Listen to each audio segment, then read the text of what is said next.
করে জেলে নিল, এই যে এইসব ঘটনা কিন্তু অহরহ করতেছে। ওনারা প্রতিশ্রুতি দিচ্ছে যে ওনারা হচ্ছে এখন নারীদের জন্য বান্ধব করবে, আগে থেকে কেন বান্ধব নয়? আমরা তো আর মানে এটা এমন একটা যুগ, নারীদের জন্য ওদের এখনই কেন করা লাগবে, ওরা আগে কেন করে না?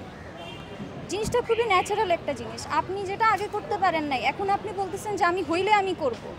সেটা কি আমাদের দায়িত্ব না যে আমরা একটা পজিশনে যাওয়ার আগেই নারীদের জন্য একটা বান্ধব পরিবেশ করি? এটা কেমন মেন্টালিটি হইলে থাকে? অ্যান্ড ওরা যদি এটা করতে পারে সেটা তো ভালো, কিন্তু আমার কথা হচ্ছে আগে থেকে কেন ছিল না যে আমি একটা পজিশনে গেলেই কেন আমি সেটা করব? আমি এটা এমনি কেন করতে পারি না? করলেও তো জিনিসটা হাইলাইট হবে, তাদের জন্যই সুবিধা হবে। আর এটা সুবিধার বিষয় না, এটা খুবই একটা মানবিক বিষয়। আর এখন কি নারী বান্ধব পরিবেশ আপনাদের ক্যাম্পাসে নেই? আর দ্বিতীয়ত হচ্ছে এটা কি নির্বাচনী একটি স্ট্যান্ড কিনা? যেহেতু অনেক সংখ্যক মেয়ে ক্যান্ডিডেট আছে, মানে ভোটার আছে, এটা কি একটা নির্বাচনী স্ট্যান্ড কিনা? আর এখন আপনি কি ফিল করতেছেন যে নারী বান্ধব পরিবেশ ক্যাম্পাসে আছে? যে আপনি বুঝাতে চাচ্ছেন যে নারী বান্ধব স্ট্যান্ড ওরা নিচ্ছে জাস্ট ফর শো? না না, নির্বাচনের কোনো স্ট্যান্ড কিনা, কোনো স্ট্যান্ড কিনা? হ্যাঁ, হইতেই পারে। আপনার তো সেটাই, আপনি নির্বাচনী প্রচারণা চালাবেন, যেটা শুনলে আপনার হচ্ছে জিনিসটা ভালো লাগবে, যার কথাটা ভালো আপনি তাকে ভোট দিবেন। মুখের কথাই, রাজনীতি তো যে যত ভালোভাবে নিজেকে রিপ্রেজেন্ট করতে পারে, এটা ওদের স্ট্যান্ড হইতেই পারে। এখন হওয়ার পর ওরা কি আসলেই এটা করবে কিনা সেটাই দেখার বিষয়।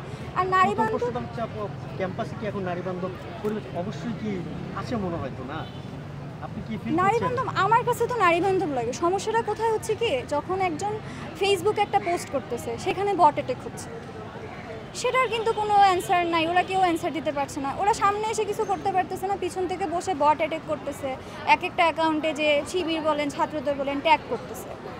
ট্যাগিং করার এটা ওদের কাছে কোনো অ্যান্সার নাই। আমি কালকে দেখলাম যে করলো, ওদের কাছে এটার কোনো অ্যান্সার নেই। ক্যাম্পাসে নারী পরিবেশ কিন্তু আমার আশেপাশে কার মেন্টালিটি কেমন আমি কিন্তু সেটা জানি না। আর অনলাইনে গিয়ে ওটা তারা প্রকাশ করতেছে। অ্যান্ড আর অবশ্যই এটা যে নির্বাচনী স্ট্যান্ড হইতেই পারে। আচ্ছা আপু, গতকালকে একটি ছড়ানো হয়েছে যে যে মেয়ে